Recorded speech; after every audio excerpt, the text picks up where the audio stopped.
আসসালামু আলাইকুম। আমাদের জীবনটা পরীক্ষার ক্ষেত্র, কখনো সুখ কখনো দুঃখ, কিন্তু মাঝে মধ্যে এমন কিছু বিপদ বা সমস্যা আমাদের ঘিরে ধরে যখন চারপাশ অন্ধকার মনে হয়, কোনো আপনজন পাশে থাকে না, টাকা পয়সা বা ক্ষমতা কোনো কাজে আসে না।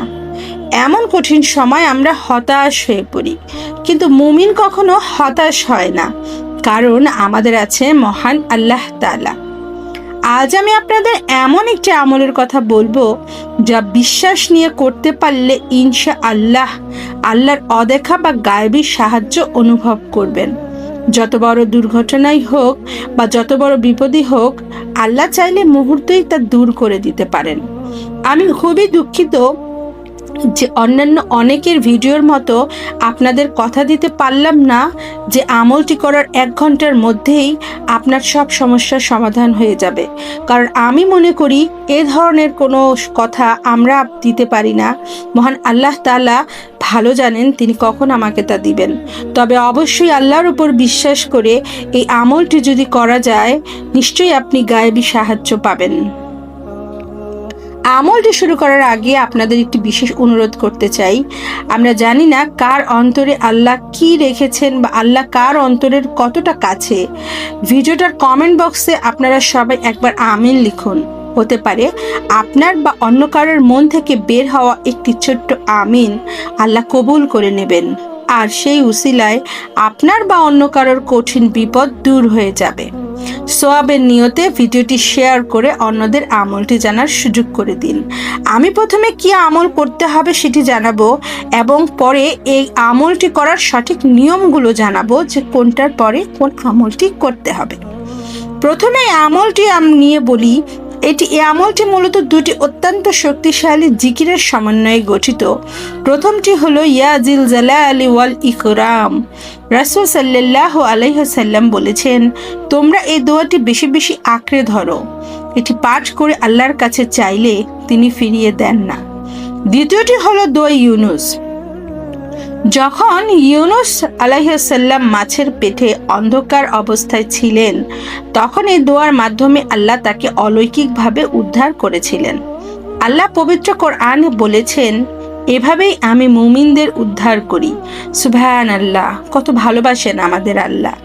তাই আপনি ঘরে থাকুন বা বাইরে, যখনই নিজেকে নিরুপায় মনে হবে তখনই এই আমলটি শুরু করে দিন। আমলটি করার সঠিক নিয়ম। এখন মনোযোগ দিয়ে নিয়মটি শুনে নিন বা প্রয়োজনে নোট করে রাখুন। আমলটি শুরু করার আগে অবশ্যই 3 বার যে কোনো দরুদ শরীফ পাঠ করে নেবেন। সেক্ষেত্রে দুরুদে ইব্রাহিম পাঠ করাটা বেশ ভালো। এরপর 33 বার পাঠ করবেন ইয়া জিল জালালি ওয়াল ইকরাম। পাঠ করার সময় মনে মনে আল্লাহর মহানুভবতা কথা চিন্তা করবেন। এরপর 11 বার পাঠ করুন লা ইলাহা ইল্লা আনতা সুবহানাকা ইন্নী কুনতু মিনাজ জালিমিন। নিজের গুনাহের কথা স্মরণ করে আল্লাহর কাছে ক্ষমা চাইবেন। আমলটি শেষ করতে আবারও 3 বার দুরূদ শরীফ পাঠ করবেন। দোয়ার সময় বলবেন, আমলের শেষে অত্যন্ত বিনয়ের সাথে দুহাত তুলে আল্লাহর কাছে আপনার সমস্যার কথা খুলে বলুন। চোখের পানি ফেলে সাহায্য চান। বিশ্বাস রাখুন, আল্লাহ তার বান্দার হাত কখনো খালি ফিরিয়ে দিতে লজ্জা বোধ করেন। ইনশাআল্লাহ আপনি দেখবেন আপনার সমস্যার জট খুলতে শুরু করেছে এবং প্রশান্তি অনুভব করছেন। আল্লাহ আমাদের সবাইকে সব ধরনের বিপদ আপদ থেকে রক্ষা করুন। এই যে বললাম, মনে রাখবেন অবশ্যই প্রথমে 3 বার যে কোনো দুরূদ পাঠ করে নেবেন। এরপর 33 বার ইয়া জিল জালালি ওয়াল ইকরাম পাঠ করবেন।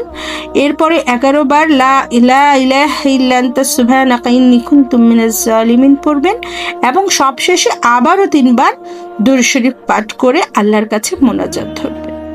আল্লাহ আপনাদের সকল কষ্ট দূর করে দিন। আপনি এবং আপনার পরিবারের সকলে সুস্থ ও ভালো থাকুন। আল্লাহ আমাদের সঠিকভাবে নামাজ পড়ার ও কোরআন পড়ার তৌফিক দান করুন। ভিডিওটি ভালো লাগলে অবশ্যই অন্যজনের কাছে শেয়ার করবেন। আমাদের দোয়া আল্লাহ কবুল করার মালিক। আমরা একমাত্র তার কাছেই চাইব। তিনিই একমাত্র সত্তা, যার কাছে চেলে তিনি খুশি হন, না চেলে তিনি কষ্ট পান। আল্লাহ আমাদের সকলের দোয়া কবুল করুন। আমিন।